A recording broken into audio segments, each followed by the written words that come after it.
I didn't turn down the headphones again, Paul. That was super loud, but it's so epic, that intro. I love it. We have a special guest on our first ever Creator Sessions. Thank you so much for joining us, Ryan. I really appreciate it, mate.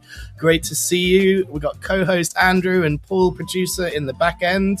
How's everybody doing? Great. Looking forward to today's session. I'm a bit sweaty. I explained in the pre-show, I've been living like a goblin, trying to get this new piece done. So I decided to go for a run and got back 15 minutes before the show started. If you know how hot it is. Mary's already having a giggle in the back end. She's loving it. We can see Lola tuning in. Look, we've got the UK people. We know how hot it is. Andrew was asking me in the green room, is the UK still as hot as it was last few weeks? Yes is the answer. Wow. It's bloody boiling here. And everywhere in Europe, I'm seeing it's like crazy temperatures right now. Yeah, where are you based, Ryan? I'm in Rochester, just outside of London, about 45 minutes in Kent. Yeah. A lovely area. So what's happening right now is people are responding like they usually do in our Tuesday live show. So what I will say is, let us know where in the world you're tuning in from, because that's what we ask on the usual live show. Also, what your interest in AI is, what you may have seen of Uncanny Harry's stuff. This is going to be a special 1 hour broadcast that we do each week now with an individual special guest. And we're going to watch a load of his stuff and ask him a load of questions on the intro. So I sent you the thing, Andrew, just quickly, like, you know, similar to how we do our Tuesday show, where it's like we talk about the news and ads and then we move on to like watching showcases. Similar sort of thing here. We're going to be asking Ryan a bunch of questions and then we're going to move on in 15 minutes to start the showcase, and then just go back to back, and then maybe questions will arise from the audience about how things were made and all of that bit. That's why we're kind of live and have this live show format. So without further ado, we're on a tighter schedule today, mate. So welcome, Ryan. It's going to be one of those days, mate. Why Uncanny Harry? That's the first question that I've got on my sheet here. Why Uncanny Harry? Where did it come from? And explain. So it's a play on words on Uncanny Valley, which is the saying used when you see something that's looks human or looks right but isn't quite right. So it goes into the Uncanny Valley, makes you feel awkward or nervous about things.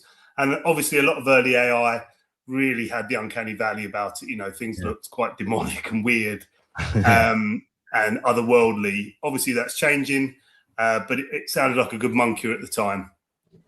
Well, you're an OG like us, right? You've been in it since what, 2022, 2023-ish? Or yeah, 2022, sort of... right at the very early stage. That makes so much more sense in the warp diffusion, stable diffusion era, you know, Kyber, all of those like Kyber, tools. Man. Yeah. Oh, Kyber. Oh man, Kyber, those I've been talking to some people like King Wallonius, Phosphordamus, they all use Kyber. We all like had a magic moment with Midjourney 3 and 4 and Kyber combined. They were magical times. So the nostalgia of that era, man. Well, I love that, the being like, you know, the story behind it. And the next question I have, right, is something that I had no idea about you. So I'd love you to introduce a bit more of your backstory. You studied under Ken Russell. And what do you think of AI is this follow-up question. Like, has he had anything to do with AI or had any like questions to you about what you're doing now or anything like this? He's long since passed, I'm afraid. Oh, I'm sorry. Which is on, but I think he would have. See, when I met him, he'd sort of moved away from Hollywood. He was doing a lot of what we would call straight to DVD back in the day stuff. At that stage, he was sort of falling out of favor with Hollywood producers. I think he'd burnt too many bridges there because he was an independent. He loved doing what he wanted to do, and he took no prisoners. And you know that would often get him into trouble. So he was doing stuff like he was shooting a thing called the Fall of the Louse of Usher, which was something he was shooting with Super 8 and DV of bugs in a massive aquarium, and he was turning it into a story. So I think he would have really gone for AI because it would enable him to tell stories independently. He had that independent flair, and he wanted to keep making stuff regardless because he had it in him. But yeah, I think he would have probably enjoyed playing with AI. Props to producer Paul for bringing up that question, and sorry that I didn't know that he'd passed. Amazing to think about that, right? Like the people that would have been amazing with the AI. I like think of some of the 27 club of musicians and stuff, and other people that would have been like interested in all of this because they were so different at their time. Anyway, Andrew, I'm hogging this interview. What questions do you have for the legends? No, I just want to again, just really interested in the background. But is AI filmmaking your full-time job now? Yeah, pretty much. Yeah, I'm wrapping up some broadcast stuff in around about August. There's a few projects left in broadcast, but it's been my main form of income for the last year and a half, nearly 2 years, probably about a year and a half. It's been my main source of income. Yeah. And when you say you're wrapping up, is it at the BBC? Because I remember you were saying you was working at the BBC before. Yeah, that's correct. Yeah. Oh, nice. Are you in Manchester or London? I do go to Manchester. I've been to Salford quite a lot, but mainly based down in Broadcasting House. Oh, okay, yeah, I used to work. I'm an ex-BBCer as well, so I know Broadcasting House. I was going to say there's a lot of crossover between you two, actually. Yeah. It's interesting now. One of the things that happened to me was when I left, because I was at Yalding House, which was where Radio 1 and 1 Extra were, and so working in radio. And when I left to set up part of the team to launch MySpace, I was known as the social media guy, and I had a bit of, I would say, backlash. They weren't very happy. How are the BBC taking you going and kind of being known as that AI guy, or are they kind of you know what, you just do your own thing?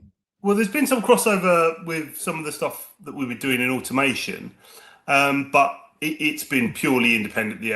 Obviously, I had to get permission to work separately when I was continuing to work at the BBC. But, I think it's much like the wider artistic community. Some people see it as an opportunity. Some people see it as something that's going to destroy jobs and traditional craft. So I think there's that same argument everywhere. Yeah. Although the BBC has set up its own AI section now under Alice Lowe. Really? So I imagine we'll be hearing more from them in the future. Obviously, I can't speak on behalf of the BBC. Of course. And I'm not speaking on behalf of the BBC. Of course. I am seeing them dabble. I saw BBC Creative using it as well in a single campaign. And again, I think it's just, as you say, that fear of certain people, but other people experimenting in their own time, like you've been doing. Like whenever I was doing corporate training and stuff with workshops, I'd ask people, so where are you using Midjourney? Is it in your day-to-day work, or is it in your, your evening times where you're just dabbling? And it's like 90% in their evenings where they're dabbling. They're not being given permission during the daytime hours. So, but they get really good skills just dabbling in a few hours every night for like a few months in a row. And incredible where we're at now, though, with all of this stuff, right? Like, what would you say is your number one transferable stuff from your like broadcast stuff that you've been doing to the AI stuff that you've been doing? Would you say it's your ability to make shows, or like what is your like best transferable skill, do you think? I think it's probably directorial stuff. Mm-hmm. So being able to talk to a crew member, a cameraman, about how you want the camera to move, or because I was a former cameraman as well, started off as a cameraman, and having that ability to talk to different departments about what you want is essentially similar to what we're doing with the AI now. We're talking to it about how we want to see things, and in quite concise, controlled ways, but also giving them enough room to put their own stamp on it. And I think that's how my style with AI. I'm not one of these guys who writes a 700-page prompt. I'm not one for these massive prompts. I do a fair bit of iteration with images to get the character design and all that down. But when it comes to the direction, the animation, it's quite succinct. I think if you overwhelm it with too much information, it gets a bit muddied anyway. If you've got to be clear and concise, in order to fit everything that you want in, and also not to confuse the AI and get things muddled, because it doesn't understand the weight. If you put loads of stuff in, it's like, well, what's important here? Yes. Whereas if you put a nice, concise prompt in that's pointing to exactly what you want, then it gets it pretty much, every time, more or less. I was always told there was a hierarchy, like the first word you say is the most important and the last is the least. But I've heard that there's slightly differences. Actually, like some keywords can have further weighting even further in the prompts, depending on how much training data, etc., etc. It's so much, like you say, like why overwhelm it if you don't need to, if you can do it through image iterations, and everyone's processes how they've just figured it out over the time. And clear direction is writing briefs. I bet is a really good one too, like just the ability to write briefs and have that be into your prompts and just clear direction. And fascinating. So that really comes through in your work as well, with all the lip sync stuff and so much dialogue stuff. Other people don't touch that because they fear that that's the thing that can throw them off, whereas you really embrace it. It seems like you go the other way with it. Is that been something you've wanted to focus on because of the stories you like to tell? Or I think I think a lot of people are probably wiser in terms of move away from what the thing's not good at, and focus purely on what it's good at, which is imagery. And so probably the best thing you could do on a production level with AI now is do something with images, close up, cut to music with no dialogue, or perhaps voiceover. But the problem is that is not, I think most stories have to have at least some dialogue. I'm quite happy to do stuff without dialogue, like the Winter's Lament, which we'll see later, has got no dialogue in it. I quite like the challenge of telling a story, a pure story without dialogue. But equally, most stories are going to have people interacting, and that means you need to have dialogue. And I've been pushing that hard. It's been really bad for a long time, and it's starting to get to the point where you can do it. Obviously now bringing real actors in is a massive difference. If you see the stuff where they've got real voices over the stuff that they haven't got real voices, you can see the quality difference. Huge, is huge.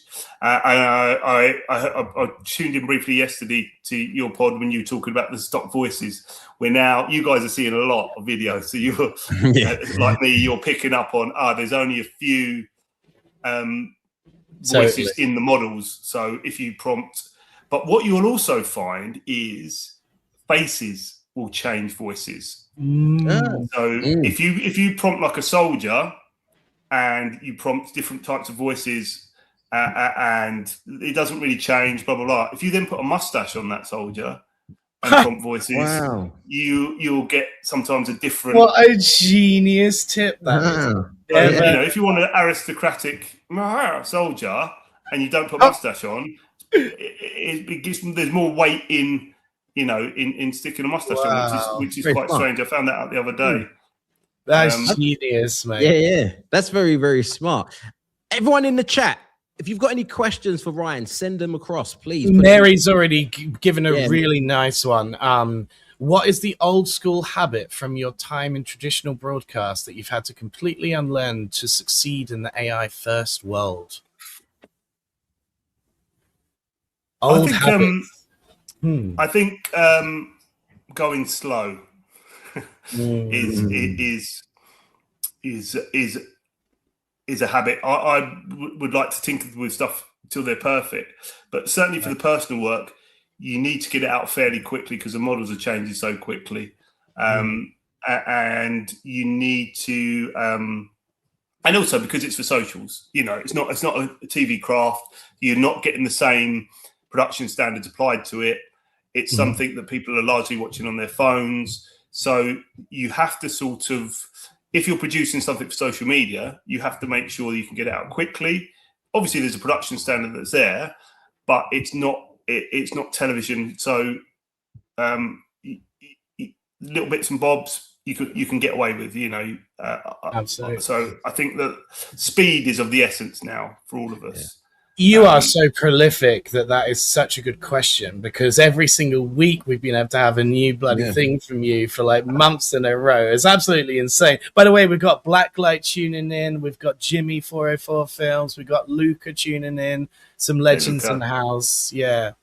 But Luca said you promised him a beer once. I owe him a beer, yeah. I did a podcast with him, and I wasn't sweating, but it did.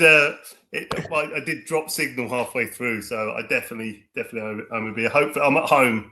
I was on the road during that one, so apologies, Luca. But yeah, I do owe him a beer for sure. And someone said, asking for Glenn, is Ryan auctioning off his sweat towel during this show? Great question. No, I don't think I'm going to get James Brown money for it, I'm afraid. Glenn's already bidding for it, he reckons. We've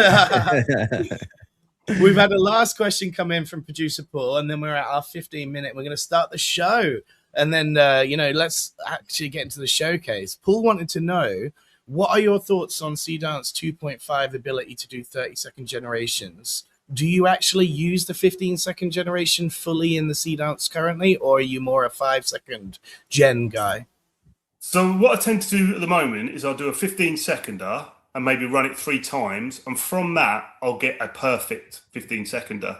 And then I may have to go in and add additional 4 or 5 seconds gens to bulk it out. So it comes from looking at your scene, knowing what you can probably achieve in that 15 seconds. Because remember, you get the coherency of scene, of space, and character is a lot better in that 15 seconds. So you want to try and do as much as you can in that 15 seconds. But I often, most stuff I do is probably run maybe 3 times, and maybe I'll use the close up in the second one and the intonation in the third one. So I do think they're valuable. Obviously, it's quite expensive. And you're rarely going to use the whole 15 seconds. But, it's just, people often go, I didn't get a good 15 seconds. And I think, well, often when you're shooting a traditional film, you're not going to get a whole sequence that's perfect. You're going to use different takes from different bits. So I think that's an important thing to get your head around. One button press is not going to get you there. So, yeah, using the 15 seconds is great. And I think using the 30 seconds would be great. Obviously, we're getting into bigger money because the 1080p 30-seconder, it's going to cost you. A 4K one's going to be, pretty heavy duty. So I won't be so flippant with my prompts as I am now and was back in the day. Often I look back, I've misspelt that, or I forgot to put that in, or I didn't put no music again, or something like that. Which has been a bit easier now using stuff like Agent One, where you can sort of, specify, hey, add these bits to my prompts every time, and then when you write your prompt, it doesn't matter. So using some agentic support with stuff like Agent One is really useful. But I will be using the 30 seconds. I do think it's useful. I think it will make things faster for me. It'll probably make things slightly more expensive because I'll be not using, I'll be running 30 seconds to get that 30 seconds. But still, it will mean the speed that I can make. It used to take me like almost a month to do a 3-minute piece. It will take me 3 days now to do a 3-minute piece. Amazing. With a bit of prep. But yeah, and that'll get shorter. If I can get good 30 seconds, then maybe I can do a 3-minute piece in 2 days. Obviously, I'm talking about a personal piece. I'm not talking people go, that's not a broadcast quality piece I'm talking about. That would obviously take a fair bit longer and stuff that you involve in actors. But I'm talking about a short piece as of what you're going to see now. Yeah, I think it's just going to make things faster, and it's going to make things better. It's going to make things more expensive. I think we're starting to see a gap opening up between the hobbyists and people who are doing it professionally, because that gap's getting bigger, because obviously people who do it professionally could drop more money on their generations. They're getting more time to play with stuff, as well as being more skilled and more experienced. So I hope that it won't remain as expensive for long. Yeah. Right, guys, let's get into it. So the reason I've got this one first is because we've showed all your pieces on the live show. You know, we honestly, you're like one of the biggest that we've shown throughout all of the live show throughout the last few years. But this piece, we had a really interesting conversation about because it's based on a piece of IAP that's no longer in the public domain.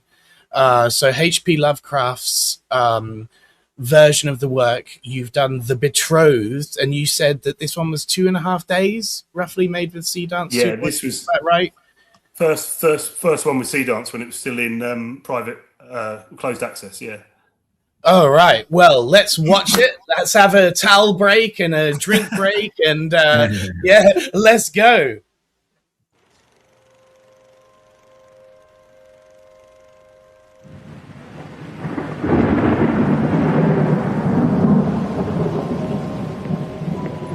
Lady Ashfield, I had hoped to find you here.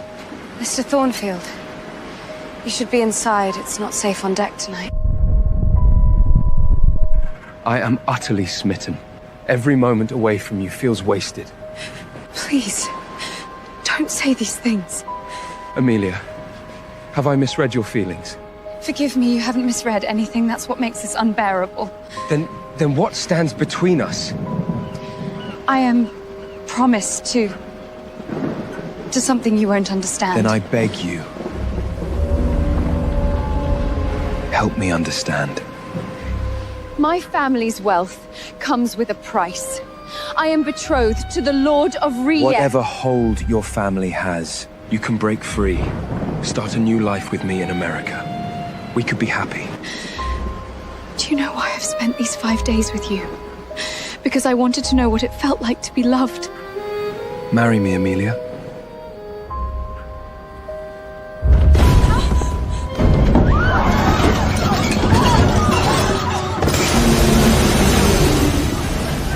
The hull is breached! Every man for himself! The dreamer has awakened. What are your orders, Captain? Sound the alarm. Abandon ship. Stay close to me.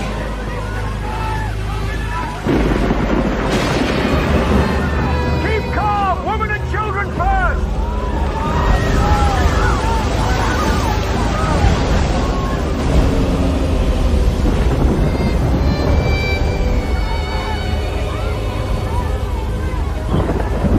There's something in the water!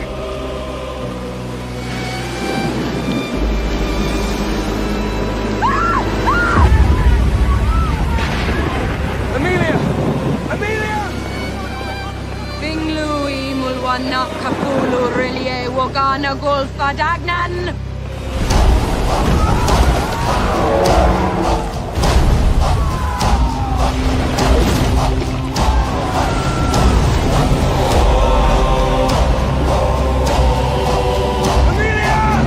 Binglui mulwana kapulu rilie wagana golfa dagnan.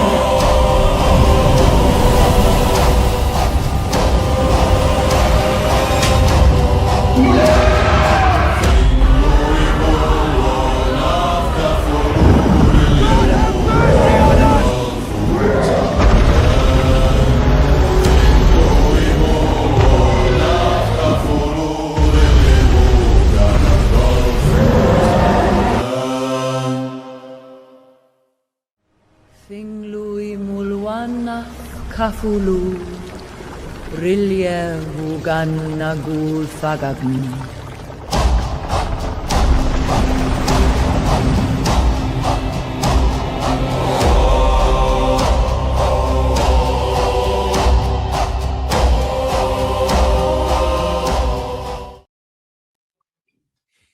So blinking epic, mate. I love this one that you did, and I love the story behind it as well about how you made it. And yeah, tell us more about the making of this. This was clearly the big Seedance first one, you said, like, but you just look so epic with the VFX and the characters. It's just so wow.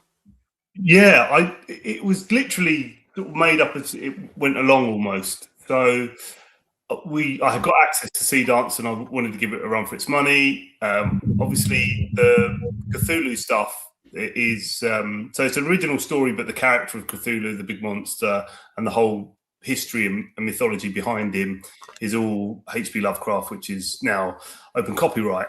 You know, and obviously a lot of us have been seeing what Cavanaugh's been doing with, you know, Chronicles of Bone, and all this stuff that he's been doing, Chronicles of Bone, and it's a very quick way of accessing a mythology. So I thought, I'll tap into that, and it's based on a image that I did in Midjourney like almost 2 years ago of Cthulhu grabbing the rise, being out in front of the boat. And that always captured me, and I thought, what could be a story about that? And then I thought of, you know, like it's a love story on the boat, and she's betrothed to a demon god from another dimension, as you do. But yeah, and then I literally took the image and rubbed out Cthulhu, and then said to Seedance, and I had this long prompt about going in and what the characters look like, and then I let it do the opening move, and then I grabbed the characters and turn them into character sheets. So I sort of let it make the characters up.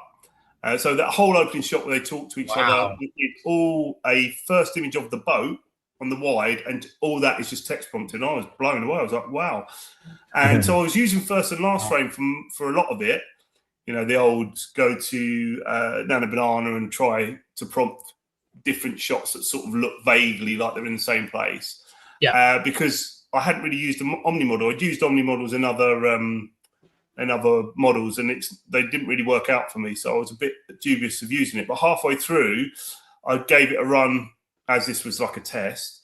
So when they're on the boat, I just started prompting with an image of the boat, a picture of them two, and what I wanted them to happen. And it wasn't even a close up of the boat; it was like a wide shot of the boat. And then I would grab previous images out, upscale those, and use them as references for the next bit as I went along, which was a good method, and I sort of still will use that in some part now. I love it that you got just this early Seedance and got this out so quickly within 2.5 days and getting access to it. You know, you did, as you said, using previous Midjourney techniques and other things like this. I see we've got John, Bizarre Bunny Studios, tuning in. We've got some great questions coming in from the audience, by the way, so I definitely don't want to miss them. Love the music. Would love to know how you prompted for it, if that's something that you did prompt, or is it... was it your own creation as well for the music? Yeah, that's I think it's a Suno, and good old Suno. I think it was just a basic. I can't exactly remember that. I put rhythmic banging drums and ominous. So what I like to do is actually at the front of Suno tell it what it's for. So like a cinematic score for a sea-bound horror film with Cthulhu and blah blah blah. So I put that in, and people think that's not relevant, is it? But it's not. You're setting tone in that opening reference, and then I put you know rhythmic drums and bits like that at high pace and.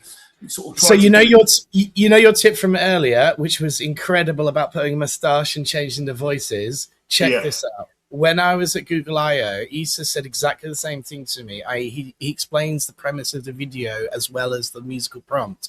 But what he also does is he puts like time capsules in. So it's like at like 0012 seconds, there's an intense fighting scene. Therefore, I want the drums to increase X, Y, and Z. And this works actually now in Suno. You can actually programmatically put in like intense scene equals drums intense, you know, so try that next time as well. So great tip that as well from Issa, that one.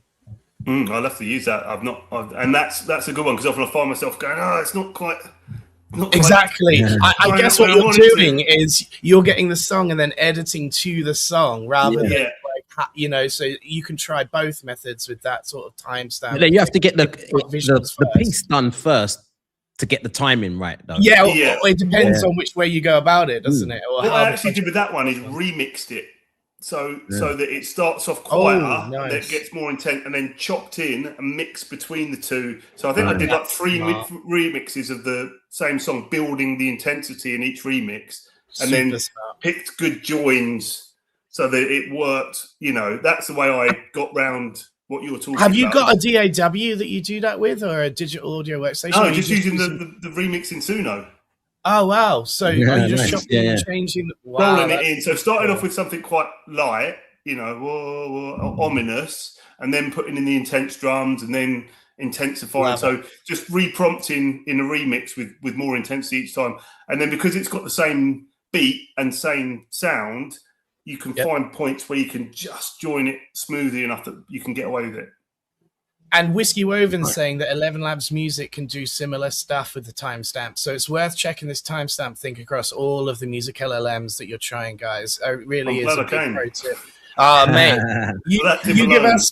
You give us pro tips, we'll give you pro tips. I can't claim that one. Issa definitely told me about that one. Andrew, any questions before we watch the next piece? So many questions, but I know that we've got a lot to watch and a short amount of time. I know we do. So what I'll do is I'll save my question. And I'll save my question. I like a question that came in from California Girl. She says about how easy is it when it comes to prompting for multiple people, or the best tip for prompting for multiple people, or is the likes of Seedance they just kind of just do it for you? I think the best tips for multiple people is try and keep the shots tight and always use character references. You're going to get the most re-rolls in when you've got sort of more than 3 people. You're going to start to re-roll a lot because it will confuse people. It will pick attributes from one person and transfer them to another. So if you've got I think the most I've got with recognizable people is about 6 or 7. 6 or 7. So 6, 7. I say 6, 7, then I have to do it. Very much so yeah, you can do it, but it's wise to keep those sort of wide shots short and then cut into smaller groups within so establish your wide shot, show everyone's together, and then go into tighter group shots and close-ups and over the shoulders. You can also do some work, you know, to some VFX work if it gets really sticky, and put them in. So do the same background with 3 people, do the same background with another 3 people, call it a static shot, and then add them in over the top.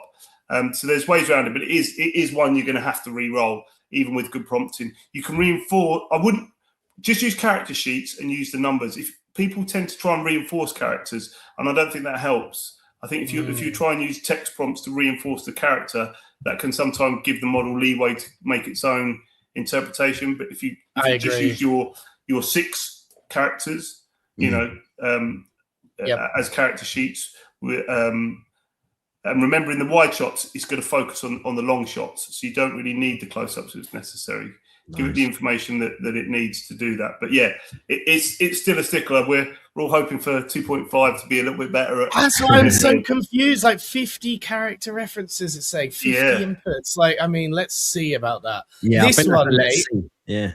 This one, I want to bring it up, is the most played video on your YouTube page.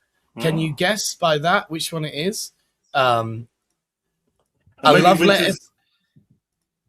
No, was it? No, what is it? Oh, a love letter to the British. Yes, exactly. A love letter to the British Hammer and American horror films of the 80s. This one majoritively made with Kling 3.0. Is that right? That's correct. Yeah. Okay, so for those that haven't watched it, we're about to watch Blood and Canvas. Let's go. Oh, the ice cream.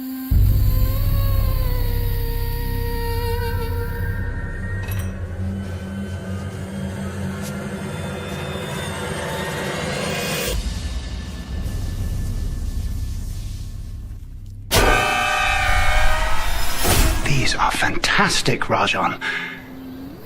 Exquisite pieces. And after that article about George and Ringo buying some of your work, these will be worth twice as bloody much. Right, I'll send the van around to collect them tomorrow. I've got the gallery booked next week, and at the end of the exhibition, we'll hold the auction. There's been a misunderstanding. I am not selling this collection. Rajan, you need this. You're broke. For God's sake, man, you need to eat. You need to live. You don't understand what you're asking, Clifford. These are my dreams, my nightmares, my very soul. I cannot be separated from them. 2 years, Rajan. 2 years of rent, of materials, of my patience. You owe me. It's time to pay up! I'd rather die! Harami! You've got yourself a deal. Now they will be worth 10 times as much. Padmeja.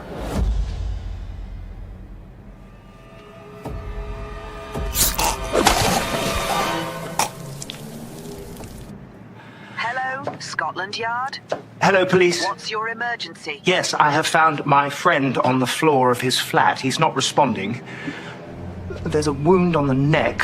He may have harmed himself. Okay, the address is 4A Arkham Lane. Yes, I'll wait right here.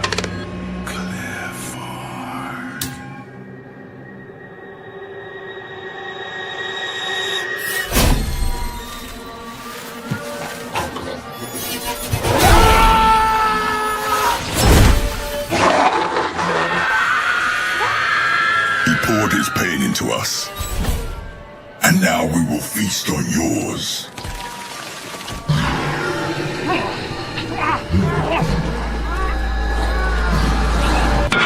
Sold to the lady number 42. Marvelous. We are breaking records here today, ladies and gentlemen. We have nearly sold out of the entire collection, but we have one piece left, and it's the crown jewels of the lot. Who will start the bidding at £100,000? Thank you, sir. Do I see 110, 120, 130, 140, 130?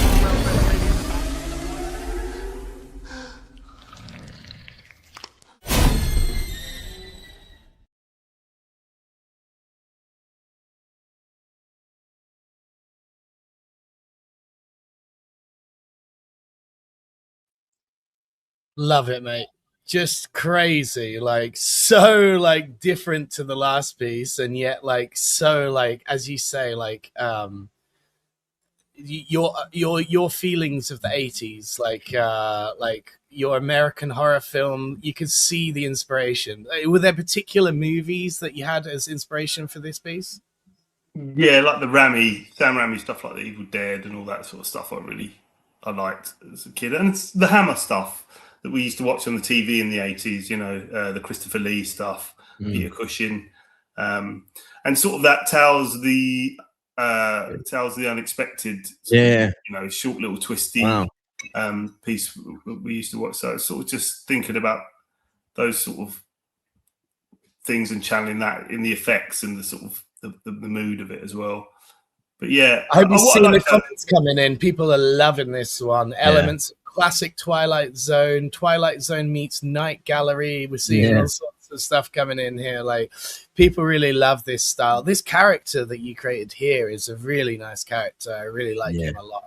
I thought what stood out for me is exactly what Miriam said about the facial expressions from both of these characters just throughout the whole thing. Kling's very good at that, right? I think the Kling was the right choice for this piece, definitely. It's not a Seedance needs so much action. It's more about the interpersonal facial expressions and felt more in-depth.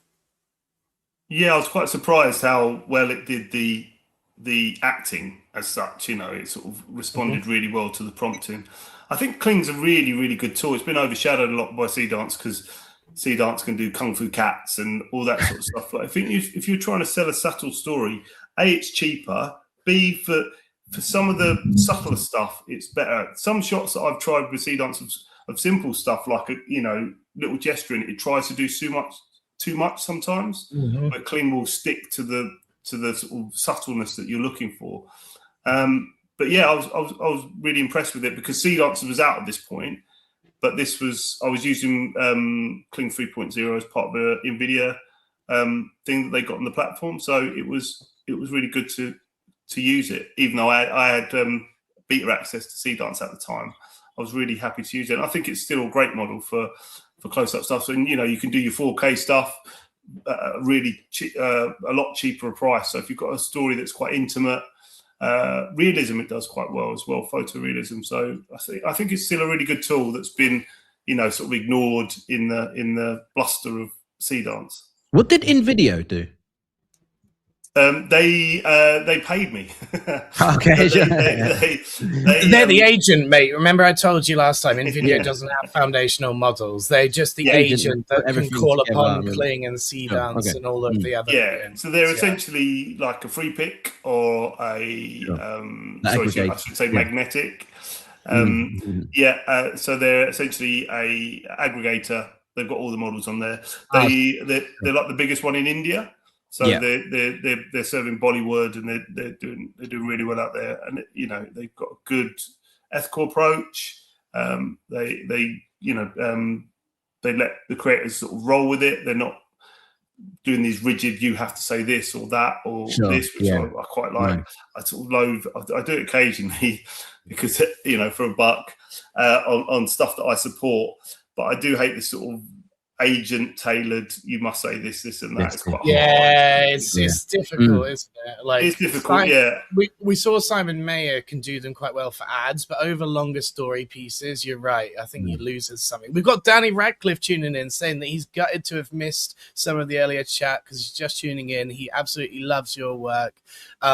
He is a former legend of the show as well, and one video of the week a few months ago. It's so much talent tuning in and watching the show. I love our little community, man. Anyway, let's keep going. By the way, Paul says he loves this new format. The show's really working, but it's definitely not long enough. I think we're going to have to make these 90 minutes or something in the future, just because there's so much pieces that we've got to show that we're not going to get through. This next one, the INNSMOUTH Void, is that how you say it? The INNSMOUTH Void? So in 2019, 2 YouTube potholers went missing on the Yorkshire Dales. Love it. That made with Seedance 2.0, this one. Let's watch it and then get some questions in from the community.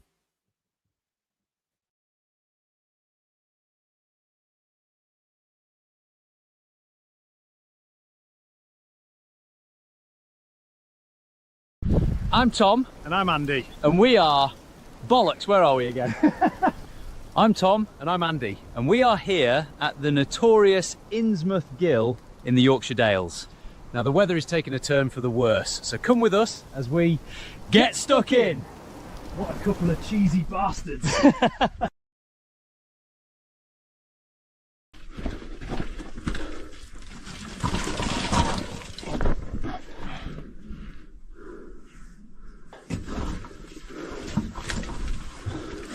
So we made it through the first gallery into the upper chamber. Now we're going to descend into the chamber below.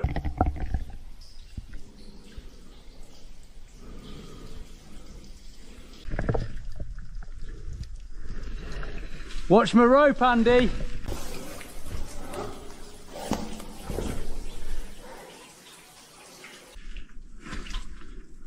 This isn't in the survey.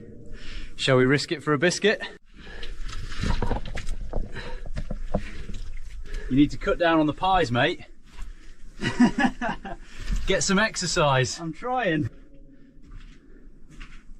Can you hear that?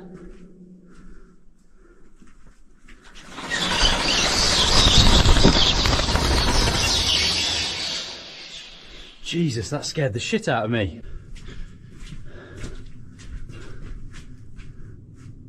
What language is that? Fuck.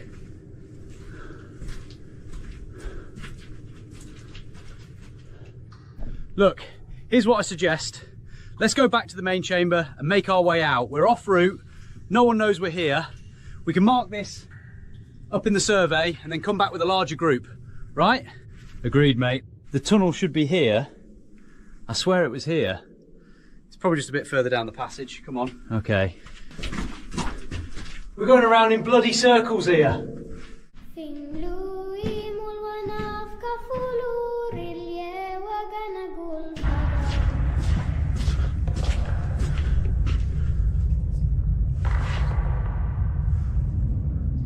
Hello? Hello, can you hear me?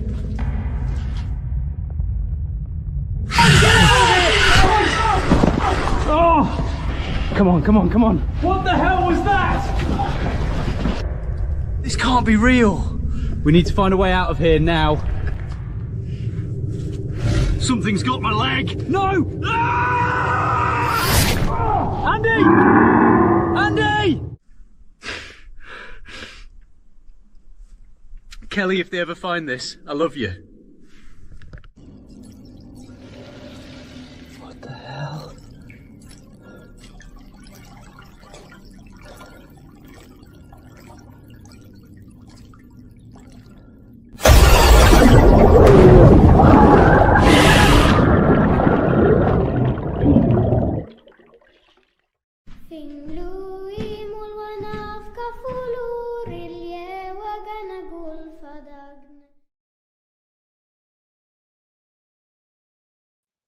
Oh my Love god. it. That went Love it. from a bit of banter between two North Yorkshire lads to pretty damn intense in the space of one video. I love it. And do you know what I like about your stuff, Ryan, is that it's very British.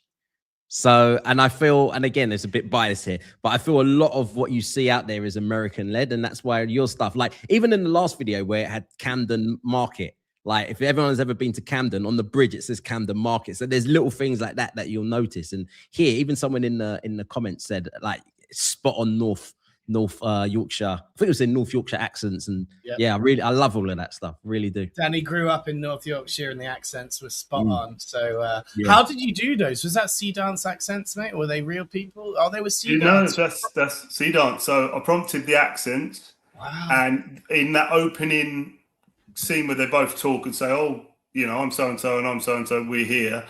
I then clipped those up and fed them back in as references. So they then kept those voices the whole way through. But yeah, I think it's really important. This is the big thing about AI, isn't it? That we can tell stories about where we're from without compromise. You know, if you go to American production companies with a great idea, often they want to turn it into an American story because that's their largest market. That's how they recoup their money. And that's their largest audience. So they want the film to reflect their audience. Whereas this now gives us the power to say, no, I don't want to compromise like that. I don't want to make it a story about an American doing it. I want to make it about a British person doing it, or I want to make it a Thai person or a South American. And I think that's the real beauty of this, is that we can uncompromisingly tell stories about where we're from and who we are without having to dilute it down and, you know, commodify it for a mass audience. Definitely, 100%. Man, as someone said in the chat, local stories 100%. Win your niche, win the world. Exactly. Jimmy knows too. He's another Brit, you know, like there's a lot of us now that are like trying to tell stories from our locations, and it's so good to see. I remember the early days when people were sending me like Diwali stuff, and I was like, oh, this is incredible, you know, like to see your culture referenced in your localized things. Because the thing we always said, Andrew, is think about all the ideas that were just abandoned on the table when money became the issue, like 95% of them, right? Like, because you have to justify it and then get publishing and do all these other bits that just make it like none and void. But now you can just go ahead and express your localized creativity without having to worry about any of that. And as Ryan said, like, it doesn't need to be TV ready. It just needs to be quicker and on social media and telling a story about where you're from and showcasing your skills. And people are just starting to do this in whatever way they feel most comfortable. Like Simon Mayer does it with his spec ads. You do it with your short films. Other people do it however they want, music videos, you know, it's all sorts of different stuff. It's great to see, honestly. I love it. I love it. So we're going to keep moving on. This next piece is Dust. It's a shorter piece, an AI animated film about meaning. Another one made with Seedance 2.0. Let's answer some questions. Oh, I forgot to ask, guys. We're not doing voting and polling. Obviously, this is a new show format because this is a showcase format. So obviously, you guys have been so... I even saw some ones coming in the chat earlier, which I thought was hilarious. Yeah. It's like, yeah, of course it's the one. It's, you know, Uncanny Harry. But so what we are going to do, though, is encourage you, instead of voting, to get your questions in about these pieces. You know, instead of doing the 1, 2, and 3 that you're used to in the regular show, get the questions in about the individual pieces that we're showcasing. That's going to be the format for this great sessions. We're going to watch them back to back when we've got someone like Uncanny, because he's just got so many pieces that we can watch. In other sessions, it will be slightly different when there's people with less to watch, and so we'll do more focused questions and stuff. But yeah, let's watch Dust anyway.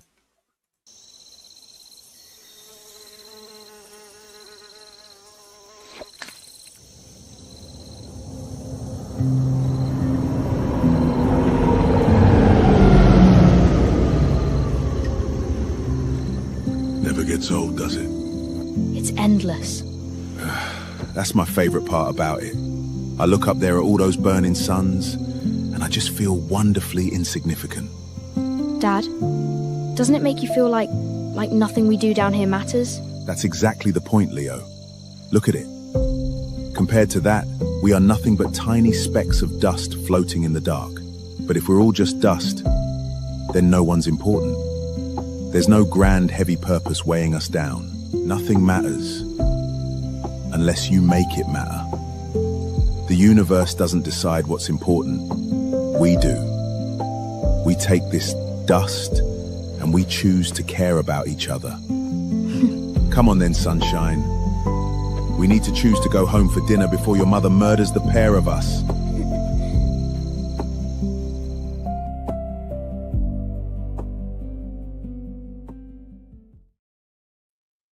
Several comments on this piece. When we first watched it live in the show, it was such a nice break from the heavy sci-fi stuff that we've been doing, just a conversational, deep thing, right? I also remember, and Paul just reminded me, that you said that this was based on an entirely one Midjourney image or something like that as well. Is that right? Yeah. So it was the wide shot, the reverse. Right. That one in the wide version of that. I got this lovely Midjourney with the spaceship of the father and son. And again, you just then iterate on that. All right, they're having a conversation. What they're talking about. Yeah. It was that shot there. Wow. Just showcase all your skills too, mate. Because you go from deep, dark horror stuff to this. You know, a lovely, sweet, formatted conversational base. It's beautiful to see the variety. Yeah, I think that's the other thing with AI. You know, as a filmmaker, you're seeking funding, and so you've got to have a you're the horror guy, or you're the you've got to have a genre to bet on and a history of work that reflects that to bet on. And they don't tend to like you not doing that genre because they've got no proof that will sell or whatever. Again, you don't need that here. You want to make a love story, you make a love story. You want to make a horror, you want to make something violent, you want to make something sweet. You're not in that lane and you're not forced in that lane because, the cost of production is so cheap. I love it. And I love even when Dave said, oh, my son inspired this piece, or, it has a personal story and it's like, oh, I had a chat at the pub and now you can go away and make a video. And before you know it, it's got 100,000 views. And before you know that, there's someone asking you for the rights to this and to make it an official campaign of some sorts. And Glenn literally can tell you this story.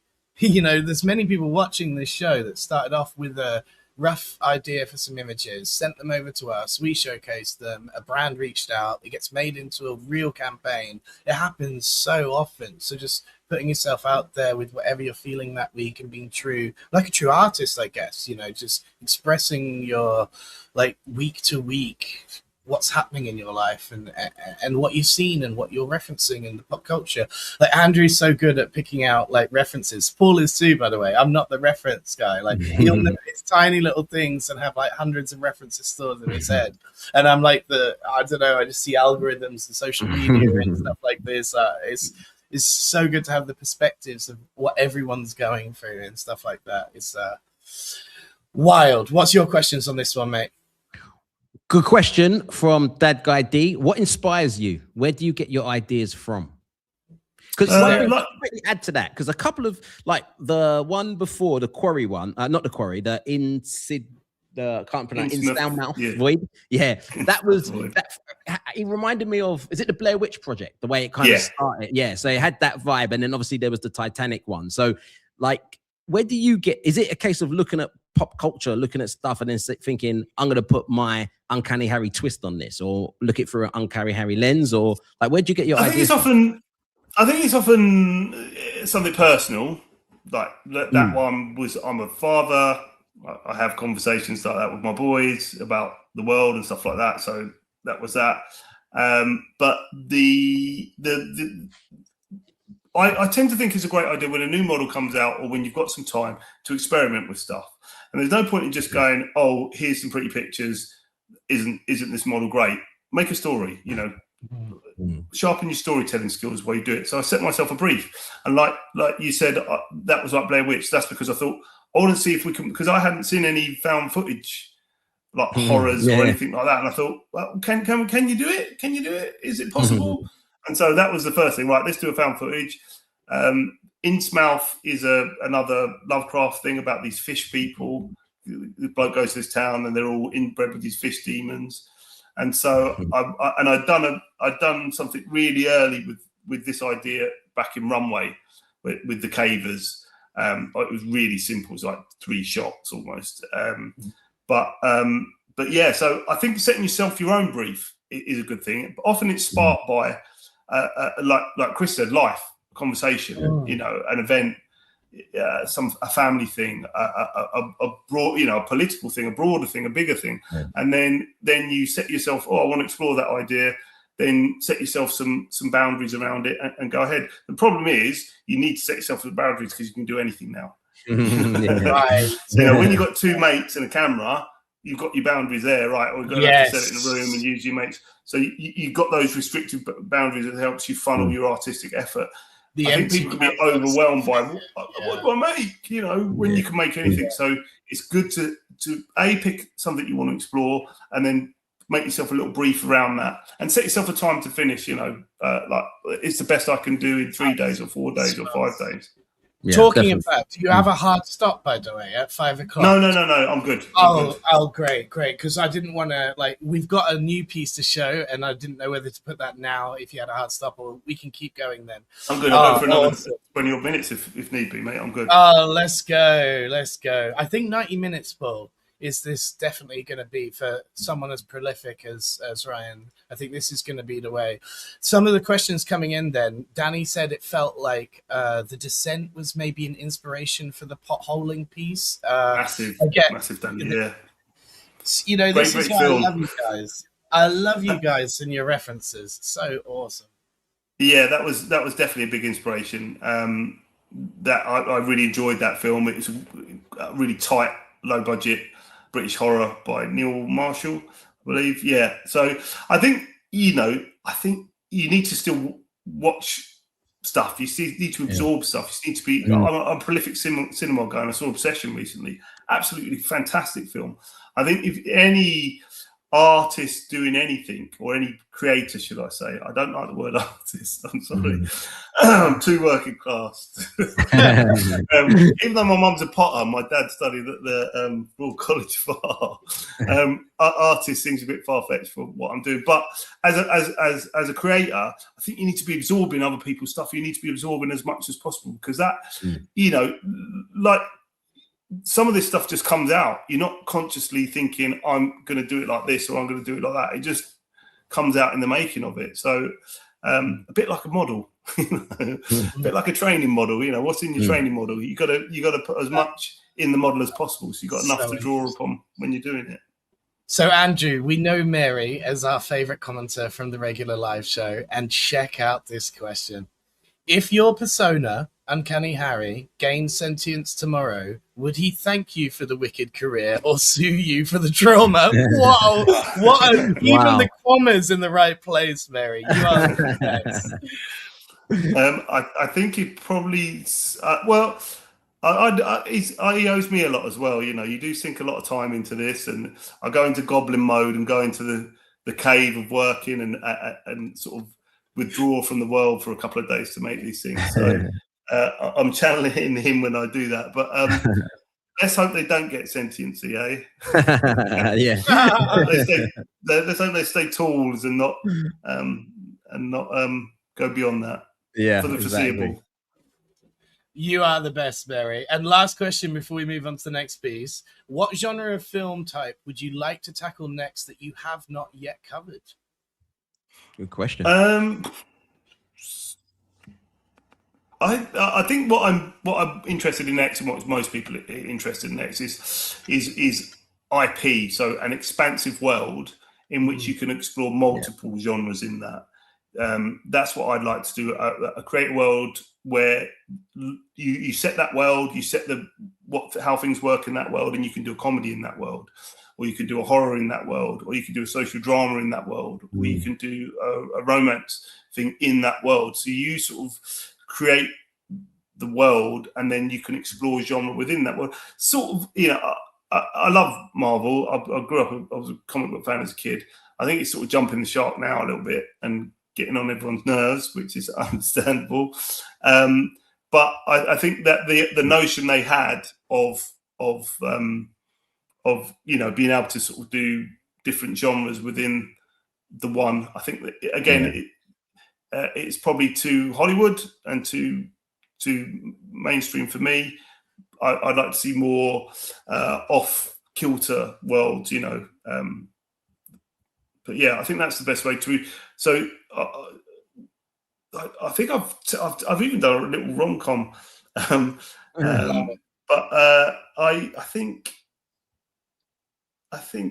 I'm quite happy bouncing around genre. So whatever I haven't done, I'd like to. A musical is probably the thing I'm not going to do. A musical, oh my god! An Uncanny musical is probably. I've enjoyed musical. I studied film. I watched plenty of musicals. Busby Berkeley stuff and all that. Can Uncanny Harriet please star in the musical? Because could do the Uncanny Harriet musical. Those little posters and those tidbits. Andrew is like, "Oh my god, did you notice that?" And we see it, man. We see it. I love it. But what I like about the world is I like actually Quentin Tarantino. The way he's kind of got that link between, so it's not like a Marvel where everyone's in this world, but they're all kind of links between it. So I kind of like that, which is a nice little way to build those worlds. I agree. Building legacy, huh? Building legacy and like continuity throughout your stuff. I've said it about Simon Mayer's piece. You can see it within the first 5 seconds that Simon's made this. Doesn't matter what he makes. And it's interesting that you can see this now. I think what you said earlier, Ryan, is like the gap is widening between the people doing professional stuff all of the time and those that are just, doing it for fun. Because people are thinking branding and long-term branding and like how to do marketing and publishing and distribution. And these are finally the things that people are realizing, because everyone can make stuff, but where's it going? Who's buying it? What are they doing with it? Where, I had a fascinating conversation for another time, but a guy making for TV right now is saying, we can't use a lot of the models that people use because you have to use certain models and stuff to be IP friendly on TV and certain channels and stuff. So even just knowing that, you might stop making stuff in the latest tools if that's the case or something like this. But anyway, let's keep going. The next piece is hilarious. Clickbait, just because of the Neil deGrasse quote, the fact that there's a 50-50 chance that we're living in a simulation, because Andrew and I talk about this stuff all of the time, and that's why it's hilarious to me. It's a bit of an in-joke, not that it is hilarious, but the fact that we talk about this stuff all of the time. Elon Musk says that there's a chance of us living in a base reality rather than a simulated world is 1 in a billion. So what are the odds against us? Let's check it out. Clickbait.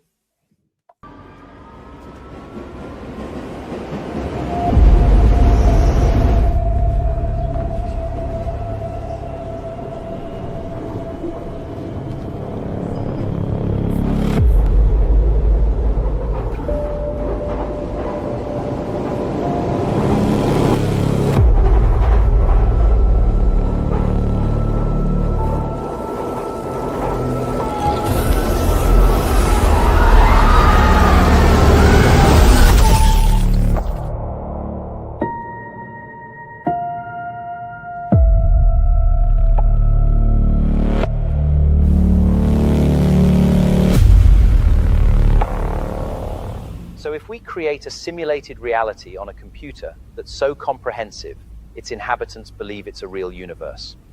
If that's possible, and remember, I'm someone who's witnessed video games going from Pong to Grand Theft Auto, so it seems entirely possible to me. If it's possible, then there would be a vast amount of simulated realities and only one base reality. I think we need to come to terms with the fact that the overwhelming probability is that we ourselves are inside one of the simulations. Now, I am not alone in thinking this. Neil deGrasse Tyson says there's a 50-50 chance.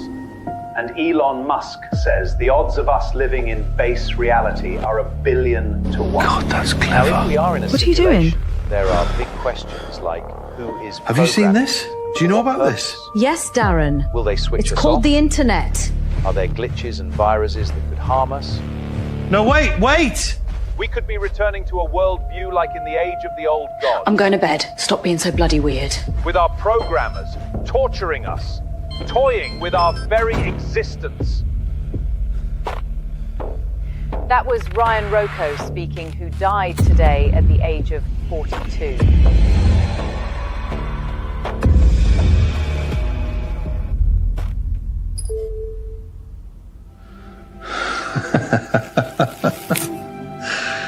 certainly did.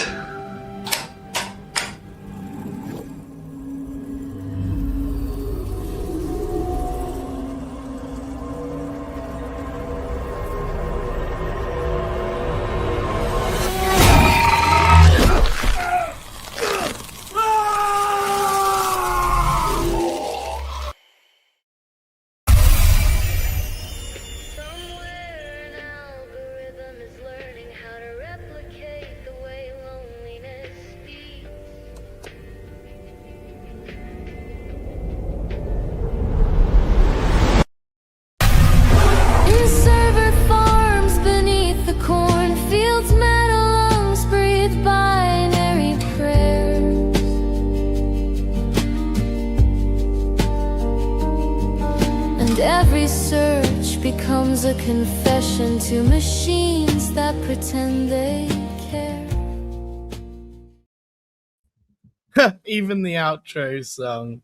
Oh my god, there were so many tidbits in that when we watched it live as well, like seeing you there right in the algorithm, and then seeing you as the TV presenter, seeing the poster, all the little bits that Andrew just loves, like little like Easter eggs within a piece. Like, oh man, I'm so glad we saved this one till now, actually. And god, you've got so much stuff that you've made with the latest models, mate. It's unbelievable how prolific you are. It's genuinely insane that we've got this much stuff to watch. It's inspiring, I hope, to the people watching that, you know, you're doing this along, and you're working with Promise at BBC and doing all these other things, as well as making such regular stuff like this. Yes, you go into Hobbit Hermit mode to do this, but my god, when it comes out, does it look freaking amazing, dude? Holy goddamn.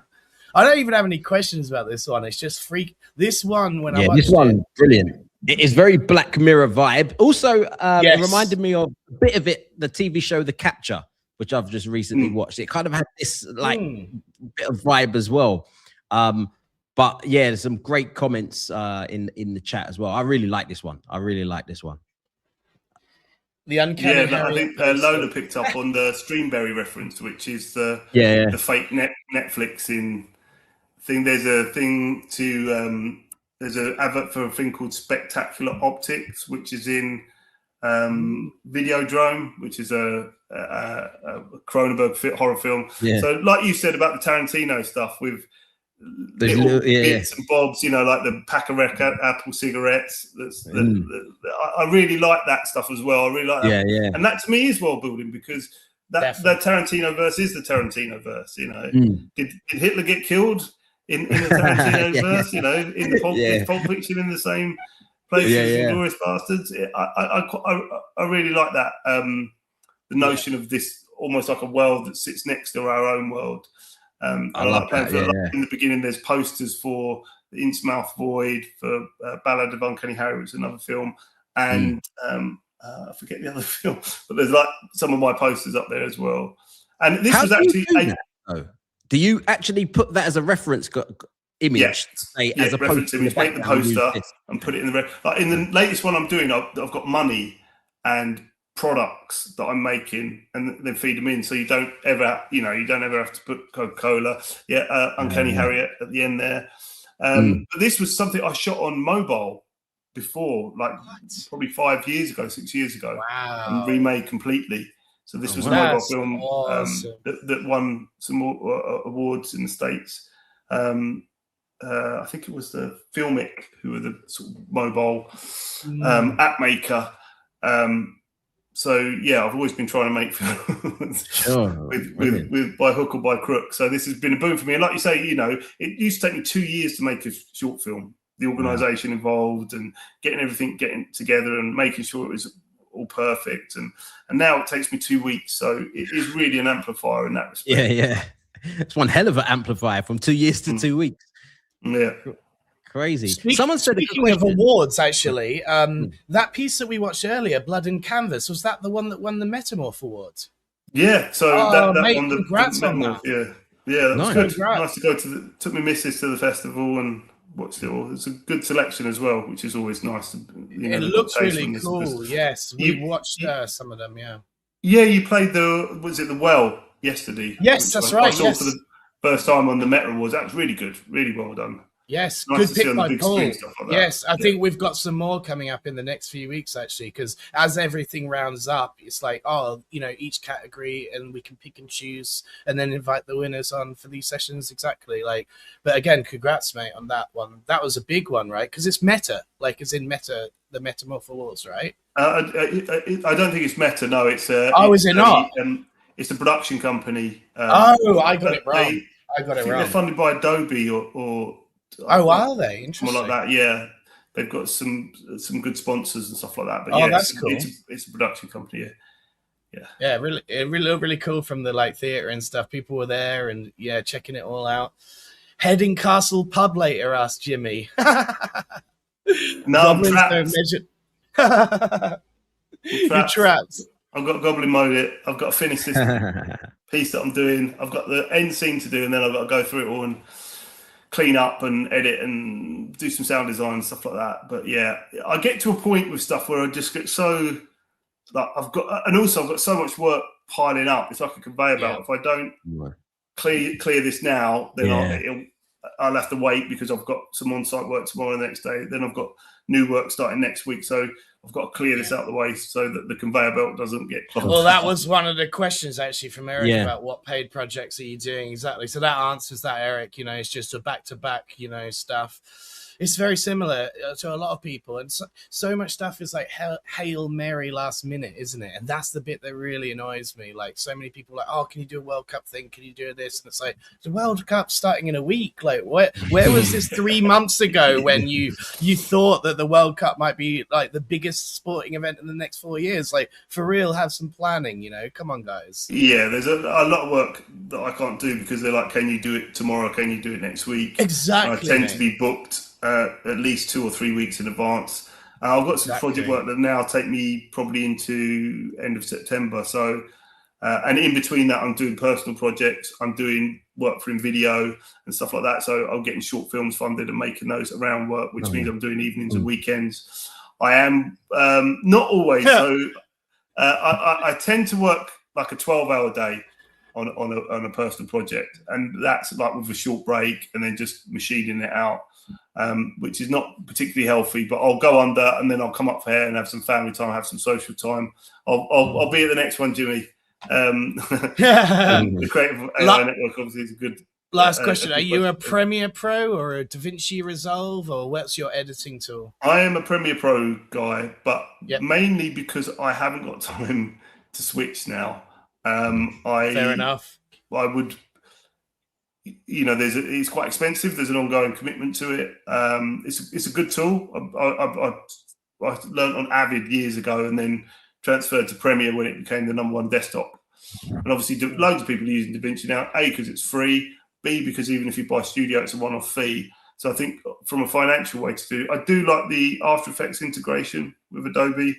And Adobe are starting to step up with their AI integration. So I'm got another, I think I signed up for another 8 months. And if I can find the time to switch to DaVinci, I will. Okay. Great questions coming in from everyone. Right. My last question is, do you have enough time to watch the QUARRY before we watch the premiere? Yeah. Okay, right. Let's go in for the QUARRY then. This thriller had to be abandoned due to a lack of time, which was one of the things that came up as how did it be so good when it's already like abandoned mid sort of project? Because again, it won like I think our favorite of the week in the live show that we showed it in. Every single piece, as I said, many of you guys will be familiar with it from the regular live show because it's just so good and always makes our curation. You're the freaking best, man. So let's watch the QUARRY.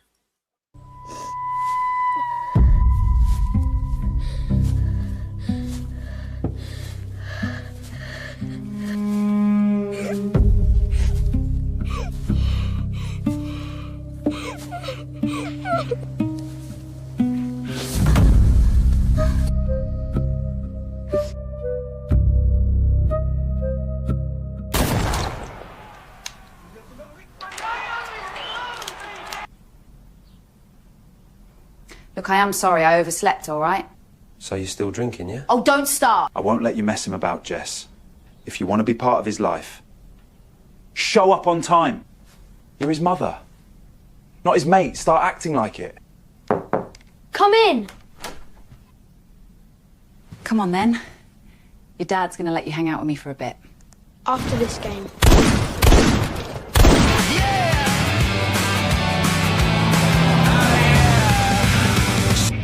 What you reading? Homework. Geek?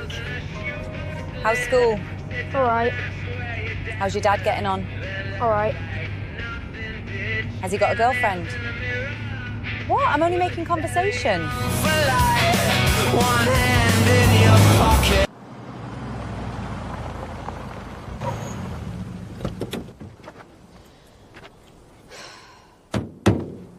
Come on then, out you get. The fresh air ain't gonna kill you.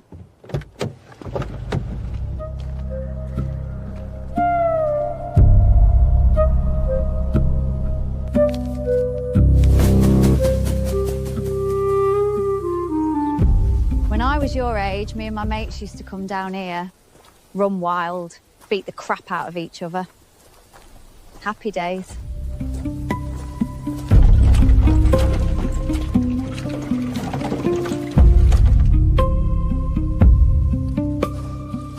Well, here we are. Where? The way in. It's got a fence around it. Can't we just go to the cinema? Don't be such a conformist.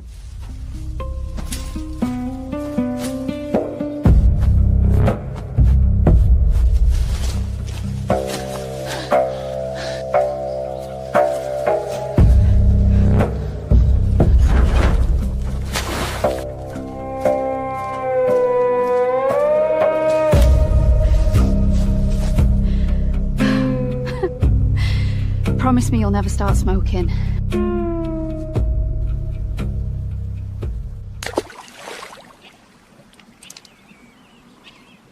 Oh, beautiful, isn't it? What? Nature. It's alright. It's bloody amazing, Tyler. I suppose. Look at it. Nature in action. Survival of the strongest. Fittest. What? It's survival of the fittest. All right, smart ass. Chill out. What was that? A fox, a bird, or maybe a rat? On guard! What? Sword fight. Come on, grab a stick. I'm not in the mood. Okay then, how about lightsabers? Star Wars is rubbish. You don't like Star Wars? Sometimes I find it hard to believe we're related, but it's true. I am your mother, Tyler. Mate, the music in this one is just absolutely brilliant. You build the tension so perfectly. No wonder we talk so much about music. I didn't realize just how much of a musical master you are. This piece has to be my favorite piece you've ever made. And I think a few people in the chat have said the same. Asking straight away why it's abandoned, and you know, I think Danny says it's his favorite piece as well, his favorite unfinished piece in the whole of AI. Maybe I think that might be fair to say. Like, I love the characters, I love the music, I love the tension you build, I love everything about this piece. Seriously, I love it. What's your thoughts, Andrew? Whenever I'm doing any I do a lot of training with TV producers. I always show them this piece because I'm like, look, this is what's possible now. And for me, going back to what I said earlier on, it's got that British feel. Like I can watch this and the mini, not just like the mini. It's just the way the conversations. That all they of have. it, yeah. Also, it's a bit northern as well. It's even got like that friendliness of the banter between the mum and the dad, the mum and the child, but the conversations between the dad and the mum, like I thought the script was brilliant on this one. Brilliant. Yeah, so this is an old script that I wrote probably about 15 years ago. Wow. And never got it made. So it'd been sitting in the cupboard, and I thought, oh, maybe we're ready that this could be done, convincingly now. And I started making it, but it was when Seedance was 720p. There's a bit of Kling in there as well. But yeah, I just run out, like the conveyor belt was getting too packed up. And the problem is, once you leave something, if you come back to it a month later, all the tools have changed. And you can't then because we're on 4K now. If I went back to it now and tried to integrate it back into the 720p stuff, you'd see a massive jump. Yeah. So what I'll do is when I get some time, I'll go back and do and I was getting to the tricky bit. I won't, no spoilers, but obviously they're going to meet the guy with the wheelbarrow at some point. Their paths will cross. And what is he doing? So this would be a good one to go back to with 4K, perhaps with Seedance 2.5, and really see how close to the now. Can we produce something that's convincing enough that most people would just go, oh, that's a real piece of television, isn't it? Yeah. Man, that would be groundbreaking and one of the most exciting like project revisits.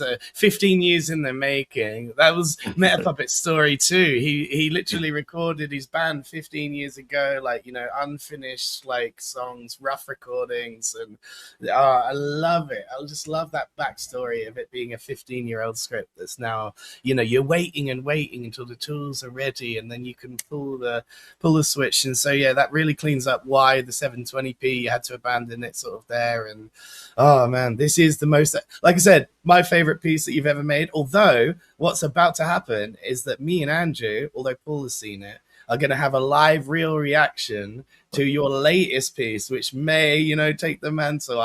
We don't know with your pieces, because you one up yourself so often, sir, that it's quite unbelievable. Even someone said earlier, it's quite inspiring, but also, you know, intimidating, because you're just so good at doing this. But also, we should be inspired by it. You know, like we should see it as like a thing to look up to, and seeing your TV and production skills and hearing all of the backstory. It all makes sense why you're at the top of the game. Honestly, it all just makes sense, and all the dots align as to why certain people are like Gossip Goblin as well. Interesting worlds and building and stuff. That's our next creator session that we're going to have. He's built a world that people absolutely love, you know, and I think that's the same story with the Tarantino stuff. And he takes his characters into reels and verticals and shorts, and now, you know, 16:9 like long pieces, and we've got a trailer coming for a longer piece, and it's just building out the worlds. It's so cool to see you guys at the top of the game. So Andrew, real reaction to this one, mate. How cool is this? We get to see a premiere of Here Be Monsters. I'm not going to say anything more about it because I want it to be a real reaction, and from both of us, so let's watch it.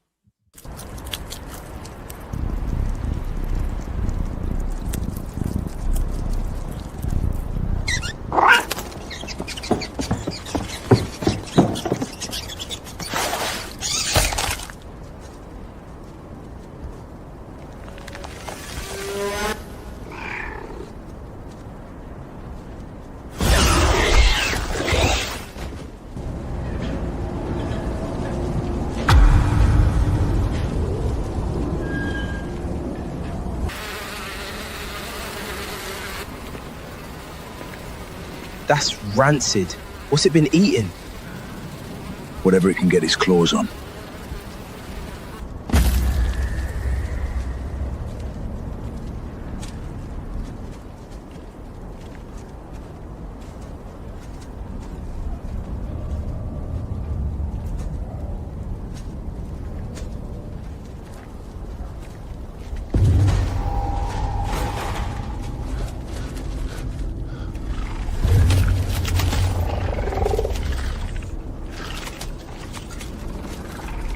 What do you reckon? It's young. The Greens are paying what? 40 quid for a kid? 42. Not worth the effort. If there's a kid, there's a den nearby with adults. We follow it back, wipe out the den, and make some serious money. Sounds like a plan, man.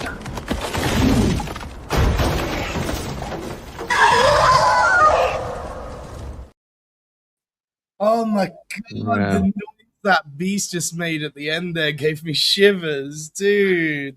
The high fidelity audio and the high fidelity visuals. Oh my god. And this scene in the beginning with the ginger cat chasing the rat, and it just looks, we're in new times, man. What the hell is this? What the hell is this? Yeah, so this is just the first minute and a half. I haven't finished it yet. That's why I would have hoped to show the whole thing, but yeah, I've still got the end scene and then to re-go. So it hasn't had a grade or anything like that, and it's still pretty raw. But yeah, so it's about setting out that story world and sort of combining all the stuff that's gone before. Love the characters, love the scene, the setting. I love it all. I love the start with the ginger cat. That poster there, is that from something else? The aperture? No, that's part of the hint of why this is so messed up. Okay, sure. I love the characters. And I was like, I wonder if that's either something to connected or if it's from your world that you're building. So yeah. It's from the world. So there's loads of like we were saying, there's loads of stuff you can do now about inventing brands for your world, so there's a story as to why there's monsters running around and that London is, been destroyed in this post-apocalyptic world, and so there's little hints. It's not going to be a big blowout with this is what happened, but I think a lot of AI films do that. They try and do a load of exposition up front, but it's just sort of show you what's happened and sort of build out the world slowly. Nice. I like it. Producer Paul is asking, did we see a statue of that monster in the Innsmouth Void in the cave? Or is that a different there's a Lovecraftian element to it all. So it's sort of bringing in some of the early stuff with London gangsters and Lovecraftian monsters and horror, but that sort of London humor and sensibility. So it's sort of a collision of everything that's gone before, really, into this story world and this setting that I'm going to be able to explore different characters, different factions in this world that are working towards different ends, but also be able to just break off and make, this is about the grunts that are in this world, the likes of us who are in this world running around, just trying to survive. It doesn't always have to be the starship captain or the guy at the top. Sometimes it's nice to see what people at the bottom are doing in this world. And these guys they hunt these monsters as obviously it's a bounty to try and clear up the town. Love it. So you guys that stayed to the end of the show, you'll be thankful now that you did. I'm very thankful for seeing that for the first time and really excited to see the rest of that. Yeah. Jimmy came in with an ultra specific UK question. Did you use Clacton streets for reference images? Because they were gritty. It wasn't exactly Clacton, no, but I did use some reference images to sort of tell the style of housing I wanted and all that. Nice. Love to see all the Lovecraft world. Wants to see more. Cats chewed ear tips. Devil in the details. Yes, exactly. Glenn, you know it, man. You know it. You're also a devil for the details kind of guy. Your Kraken entities feel like recurring obsession, like the work of a sailor trying to reconstruct a monster he witnessed in the deep. Mary, your comments. Yeah. Like I say, Lovecraft. But as I said, it's like that devil in the details. Like even like where the pub was located, it's typical East London where you could go down a road and then at the corner there'll be a pub. And it's like an old school pub, not a bar. Greenwich, and there was a pub just like that on the corner near me. Yeah. So it's very, very good.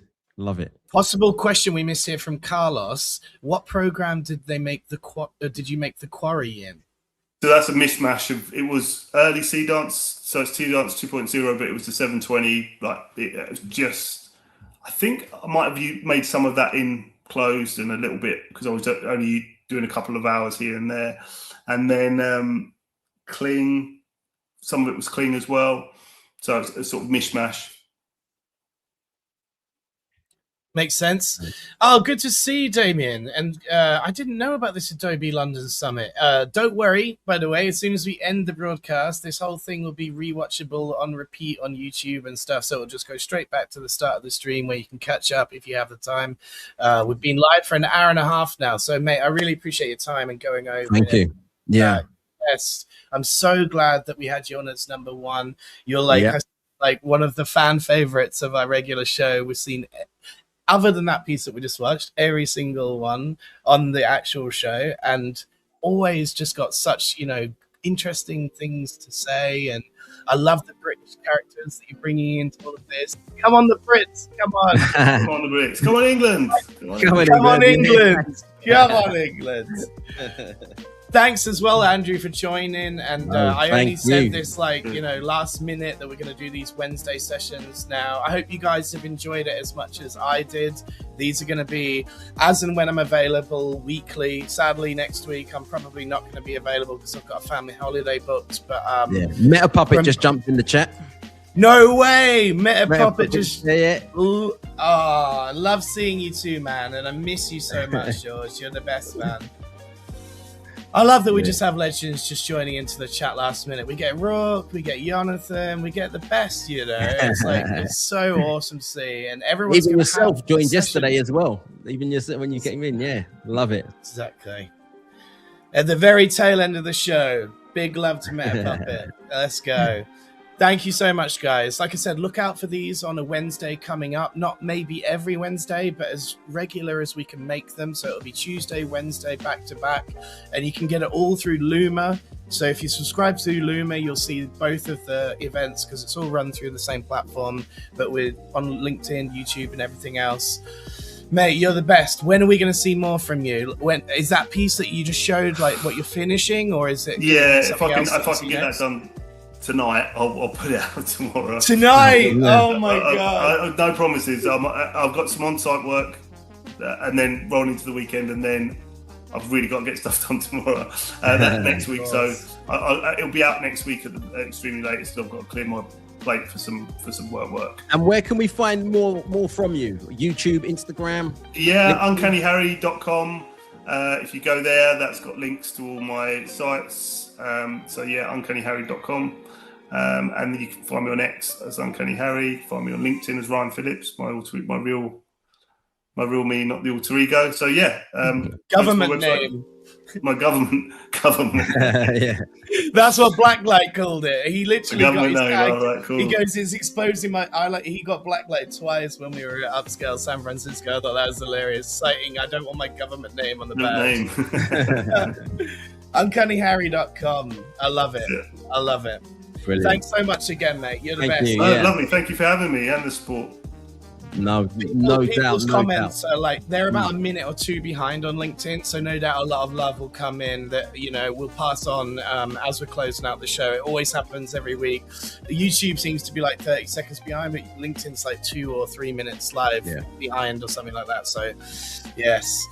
Much love. Mary, comment of the week, as per usual, the way that you even phrase this. Articulate it. Brilliant. Articulate it. Yeah, so good.